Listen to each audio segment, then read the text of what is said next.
বন্ধুরা, তোমরা সকলে কেমন আছো? আশা করি তোমরা সকলে খুব ভালো আছো। আমি কিন্তু খুব ভালো নেই। তো এখন বাজে 10টা। এখন থেকে তোমাদেরকে সঙ্গে নিয়ে ব্লগটা স্টার্ট করছি। দেখতে থাকো, সঙ্গে থেকো, পাশে থেকো, ব্লগটা স্কিপ না করে শেষ পর্যন্ত দেখতে থাকো। আজ তো বৃহস্পতিবার, গত শনিবার রাত থেকে মা অসুস্থ। তো ওনাকে নার্ভের জন্য ডাক্তারকে দেখানো হয়েছে, অনেক কিছু পরীক্ষা করানো হয়েছে। কিছু পরীক্ষার রিপোর্ট পেয়েছি, সেগুলো ভালো, কিছু পরীক্ষার রিপোর্ট পাইনি। কিন্তু এখন অবস্থাটা খুব খারাপ। হঠাৎ করে এই 2-3 দিন আর বাড়িতে রাখার কোনো রিস্ক পাচ্ছি না। ওই জন্য ওনাকে কলকাতায় যে প্রশান্ত ব্যানার্জিকে দেখানো হতো সেই ডক্টরবাবুর কাছেই নিয়ে যাওয়া হবে। তো এখন বেরিয়ে যাচ্ছি। তো চলো, তোমরাও দেখবে কোথায় কিভাবে আমরা যাই। চলো। তো এখন অ্যানালাইসিস করতে পারছি বাবা মা দুজনেই বেঁচে আছে, কিন্তু বাবা বাড়িতে থাকে না, বৃন্দাবনে থাকে। নিজের রক্তের সম্পর্ক কতটা আপন আর পরেই হয়, আমি অনেক কিছু দিয়ে অ্যানালাইসিস করতে পারছি। কারণ আজ যদি বাবু বাড়িতে থাকতো, যতই নিজেদের মধ্যে বকাঝকা হোক, বাবুই মাকে আর কি টানাটানি করতো। আর এখন তো আমি পরঘরে হয়ে গেছি, বিয়ে হয়ে গেছে, আর মার অবস্থা এতটা খারাপ, ডাক্তারবাবু হাবড়ায় বসেন মঙ্গলবারে। তো এখন বাড়িতে রাখা সম্ভব নয়, যখন তখন যা কিছু হয়ে যেতে পারে। তো আজকে আমার নিজের একটা ভাই বা দাদা থাকতো, আছে আমার এক দূর সম্পর্কের দাদা, সে আসা যাওয়া করে তার কাজটা ফেলে রেখে। তবুও যাই হোক, সে কাজ বন্ধ করে যাচ্ছে। অনেকেই হয়তো অসন্তুষ্ট হয়, দূর সম্পর্কের দাদা, তার হয়তো নিজের কাছের লোকেরা। কিন্তু যদি আমার নিজের ভাই বা দাদা থাকতো, আজকে মনে হয় আমার মাকে এতটা পস্তাতে হতো না। আর কেউ থাকে না মায়ের পাশে যেহেতু, ওই জন্য মা অনেকটা টেনশন করে এতটা অসুস্থ হয়ে গেছে। সত্যি মাকে নিয়ে গেছিলাম, যেতে প্রায় 3 ঘন্টা লেগেছে। সেই চিত্তরঞ্জন এভিনিউতে ইসলামী হসপিটালের সামনে। ডাক্তারবাবু তো বলছে এমার্জেন্সি পেশেন্ট, হাসপাতালে ভর্তি করুন।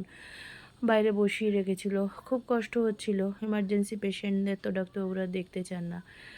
তো আর তারপরে অনেক কষ্ট করে দেখিয়ে মাকে নিয়ে আসলাম। আর কি বলবো, আমার কথা বলতে খুবই কষ্ট হচ্ছে। আমি যখন ক্লাস 5-এ পড়ি, আজ থেকে 24 বছর আগে মার এই রোগটা ছিল, খুব বাড়াবাড়ি। সেই 24 বছর পরে আবার এত বাড়াবাড়ি হয়েছে। তখন তো বাবু নিজেই মাকে নিয়ে দৌড়াদৌড়ি করতো। অনেক বড় বড় নিউরোলজিস্ট দেখানো হয়েছে, কিন্তু নার্ভের ওষুধ খেয়ে ঘুমাতো বলে এলগিন রোডের ডক্টর প্রশান্ত ব্যানার্জি, ওনাকে দেখানো হতো। ওনাকে দেখিয়েই মা সুস্থ ছিল এত বছর। হয়তো মাঝে সাঝে হয়তো অনেক মাস পরে, হয়তো বছরে 1 বা 2 বার এই রোগটা হতো। তো অবশেষে বাড়ি এসে স্নান করে নিয়েছি, দেখো ফ্রেশ হয়ে নিয়েছি। আর এসে দেখলাম ছেলে ঘুমাচ্ছে। ছেলেরও এদিকে হঠাৎ করে নাকি স্কুলে গিয়ে কথার ভয়েস বসে গেছিলো, কথা বলতে পারছিল না, টনসিলে ব্যথা যন্ত্রণা করছে। তো ডাক্তারবাবুর কাছে ফোন করে দেখলাম উনি আছেন, আমরাই লাস্ট পেশেন্ট ছিলাম। তারপরে দেখলাম আরও 2জন এসে গেছে। তো ডাক্তারবাবু বললেন যে ওর জ্বরও আছে, আর গলায় একটু সামান্য ইনফেকশান হয়েছে। ওর থেকেই ছেলের অসুবিধা হচ্ছে, কষ্ট হচ্ছে। ওকেও ডাক্তার দেখিয়ে নিয়ে আসলাম। এমনিতেও বাড়ি এসেছি 5:30টার দিকে। তারপরে ছেলেকে নিয়ে গেলাম এই 6টা 15-র দিকে। তারপরে ছেলে স্পোকেন ইংলিশ করলো 7টা থেকে 8টা।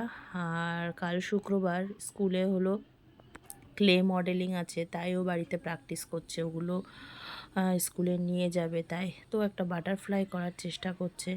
আর আমার মন মানসিকতা একদমই ভালো নেই।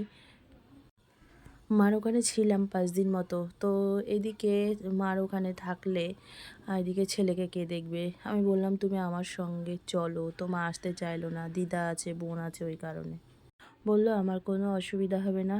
তো কি বলবো, এমনিও আমারও শরীরটা খারাপ।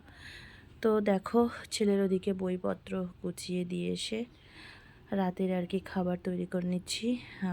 আলু কুচিয়ে ডিম অমলেট করে চচ্চড়ি করে নিচ্ছি। আর কিছুটা ভাত ছিল, ছেলে আর আমি খাবো। আর রুটি শ্বশুরমশাই আর বরমশাইয়ের জন্য করে নেব। মানে আমি যে কাজ করব সেই এনার্জিটা নেই, মন মানসিকতাটাও ভালো নেই। বুঝতে পারছি যে মা অন্য সময় অসুস্থ থাকে, মার পরিস্থিতিটা ঠিক হয়ে যায়, কিন্তু এখন এতটাই অসুস্থ। আর বাবুও নেই। এখন অ্যানালাইসিস করতে পারছি যে এই দুনিয়ায় যার মা বাবা কেউ নেই, তাকে সাপোর্ট করার মতো কেউ নেই। মা বাবা ছাড়া এই দুনিয়ায় কেউ কারো না। মা বাবাই সবচেয়ে আপন। শ্বশুরবাড়ির লোক বলো, ছেলে বলো, মানে কেউ কারোরই আপন না, একমাত্র মা বাবাই আপন হতে পারে। আর কি বলবো, কিচ্ছু বলার নেই। তো রান্না বসিয়ে দিয়ে আমি বাসনগুলো মেজে নিচ্ছি। তো বন্ধুরা, আজকের ব্লগটি এই পর্যন্ত ছিল। আমার এই ব্লগটি ভালো লাগলে তোমরা সকলে like, comment, share and subscribe করে দিও। টাটা বন্ধুরা, তোমরা সকলে খুব ভালো থেকো ও সুস্থ থেকো। আবার দেখা হচ্ছে নেক্সট কোনো নিউ ব্লগে। আর প্লিজ তোমরা সকলেই আমার পাশে থেকো আর আমার ব্লগগুলিকে একটু মানিয়ে নেওয়ার চেষ্টা করো।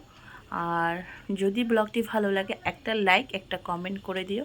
তাহলে তোমাদের একটা লাইক কমেন্ট আমাকে ব্লগ বানাতে কিন্তু অনেক মোটিভেট করে তুলবে।